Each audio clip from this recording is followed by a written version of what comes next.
This is Ryan Stabil here at the Access TV, and I'm here with Pasquale. How you doing? I'm doing great, man. How's your EDM Biz Expo 2016 been? Really good. Yeah, I've had a lot of fun. It was interesting to hear some of the panels, and I'm excited for the weekend. Yeah, awesome. So what do you really look forward to here at the Electric Daisy Carnival? After spending so much time putting all of it together after all these years, what is your favorite part? You know, I can't wait to see all the people. You know, we've been working out there for over a month, and it's empty, and the magic is coming together. The production is coming together, and it doesn't really come alive till everyone walks through the gate. So that's the moment I'm looking most forward to. That's true. So, Pasquale, have you seen just the vibe in the music community and music festivals change over the last 10 to 20 years that you've been in the industry? Yeah, it's changed a lot. It's always changing. Dance music is about, you know, what is next, and what you see today will be very different than what you see next year or, you know, in 5 years, right? But the core values stay the same. You know, to dance, to be your best self, you know, to look out for one another, and you know, it's just it's a beautiful thing. So that stays the same, but everything else changes. So how have you seen the demeanor of the attendees change over the last 10 to 20 years? You know, there's a little bit different element, you know, from back in the day before people were dancing in every which direction, you know, and now because dance music has crossed over and has been accepted to you know, a lot of people commercially, you have a little bit, you know, people try to treat it like a concert. That's why we came up with the term headliner, so that people understood that you're just as important as the person that's on stage, you know, and so that's a little bit of a change. But you know, I feel like we're getting back to our roots a little bit, and people are dancing more, and you know, they're not gawking at the DJ as much, you know, and then it's a little variety of everything. People are exploring and getting into the music versus infatuating over the human being that's up there making some magic happen. Absolutely. So when did you decide to use the term headliner to describe, you know, any music festival patron at Insomniac events? When I saw that you know, that was being lost, that expression of individuality was being lost, and that people were just kind of thinking that this was a concert, you know. I didn't get into this because I wanted to throw concerts. I got into this because I was part of a community. I was a fan. I was someone on the dance floor, and I was very, you know, the music and rocking out to it, and it being the best music on the planet. That's important to have there. But I didn't want that to take away from the synergy between the people that were on that dance floor, and you know, I mean, you know, it's almost like they're dancing for each other. They're you know, the DJ's playing for the crowd and putting on a performance, but the people are always also putting a performance on for the DJ. You know, he doesn't want to be up there, you know, in the mix, killing it, and look out, and all he sees is People staring at him. people's eyeballs staring at him, you know, standing still. I much rather, as a DJ, look out to the crowd and just see movement. Yeah. The back of people's heads, the side of people's heads, people's arms in the air, people just going bananas. That's DJing, you know, and they're performing for the DJ. They're performing for each other. You know, not that they're meaning to do that, but as someone that has been in this culture and loves these events and goes out and, you know, still as a fan, you know, I'm a big, I love feeling that energy. Yeah. And there's nothing better than all those elements coming together. The best music in the world, the best energy in the world, and people just bugging out like that, you know? That's a different, I'm not knocking concerts. Those are awesome too. But it's very different. We're not ripping, you know, we're not walking in, getting our tickets ripped and finding our seat and just waiting. You know, we're part of this. So we're never going to have seats at a festival, Insomniac show? No seats at any Insomniac festivals. You know, I was at Surrender nightclub last night watching Skrillex and Marshmello perform, and I love those artists so much. I've seen them perform, you know, a dozen times, and they always kill it. But there's something different about, you know, the energy at a Las Vegas nightclub that's absolutely is the complete antithesis of something you would find at Electronic Daisy Carnival. And what's weird is, you know, most of the people there were also in town for EDC. So my question is, what do you think the difference is between a concert or a nightclub compared to a music festival or Insomniac show? Well, the difference between an Insomniac show and a concert is that we like to feature art in all its forms. Music, installations, theatrics, production, visuals, you know, 360 environments. We also have an amazing fan base that brings some of that as well. You know, the totems that are out there. I mean, I'm dying laughing sometimes when I see some of these totems. Like, there's comedy like attached to it, you know, and there's art and there's beauty, and you know, some people are think that somehow focusing on these other art forms and all these other great things, that music somehow falls to the side, and that's crazy. Yeah.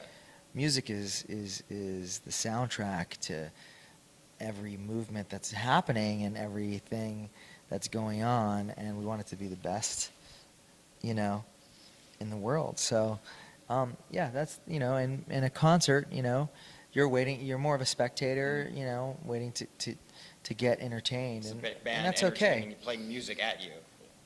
Yeah, you know, they're giving the audience something. Yeah. But the audience will applaud and give something back, but not at the level that like a dance music festival, like EDC. You know, we you know, there's love going coming from all different directions. You know. So that's what I'm trying to find out is. It's something very unique about Insomniac shows and music festivals in general around the world, where you'll have, you know, headliners coming from all over the world who don't even understand the lyrics and the music. And they all have the same shared passion and the same positivity and the same love for the music and one another. And there's this unique trait of people who attend these music festivals, that they're so creative, like with the totems, that you don't find in traditional concerts. You'll never find at a punk show or a metal show or a rock show. And that's what I'm really trying to figure out right now. What do you think about that? I mean, those different kind of events that you mentioned are all awesome in their own way. You know. Yeah. You know, they all have something unique to offer. Dance music has something unique to offer. You know, I wouldn't, I don't want to overanalyze it. It's unique, and I want to protect that. I don't want the roots of the culture to be lost. So, you know, it's one of the reasons why I thought of calling the fans the headliners. I didn't want them to just come in and be a concert goer. I go to concerts, I enjoy those. But you know, you know, you should have all these options, and you know, I love rave culture. I grew up in it, and I've committed my life to it, and it's important to keep it alive. Absolutely. Now, you mentioned earlier about the constantly changing and evolving trends within the EDM community and the industry alone. How do you predict, as an event promoter, as an organizer, how do you predict these changes and apply them to your festivals? Really easily, because Insomniac is built by people from the dance floor. You know, we get bored if we're redundant. If we're delivering the same thing over and over again, because we're coming of a place, we're coming from a place of being a fan first before being, a businessman. It's organic to change it up. Yeah. It's natural to change it up because we get excited about the new stuff going on out there, so we want to feature it and put it out there. So what do you think is the biggest influencer that causes these music trends to change? Say the evolution, for example, right now we're seeing the constant breakdown of different subgenres. What do you think causes that? What do you think causes one genre to break down to multiple subgenres and so forth, to the point where it really just doesn't make any sense anymore? And as a music journalist, you need some kind of term or buzzword to classify it. But we're seeing, these musical genres just keep breaking down and dissolving. And what do you think causes that? I think that, people want, I think things that are new are buzzy.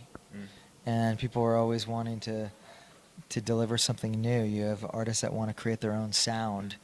And people get attracted to things that are new because they might have been listening to the same style for a while. And dance music's tough like that, when it comes to it's exciting, but I understand what you're saying from the journalist's perspective.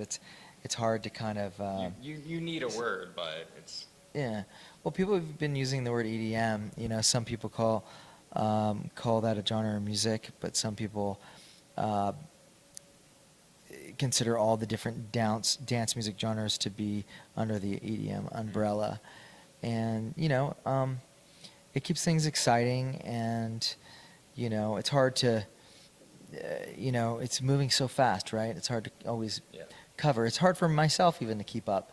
That's why I started Night Owl Radio, not only because I missed working with music as much as I used to, but it helps me be in tune and help us decide who we're going to book. A lot of music's coming from, through my desk.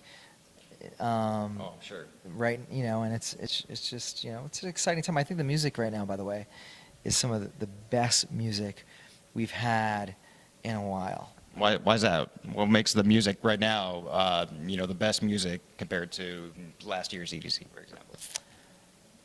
I think that all these subgenres,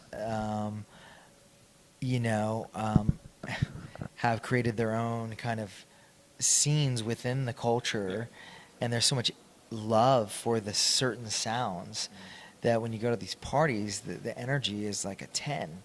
And also, I'm a huge, I got into this in the early 90s. And I say that because I'm hearing a lot of these sounds and samples and stuff from back in the day. Throwback stuff. And nothing makes me smile more than that. Yeah.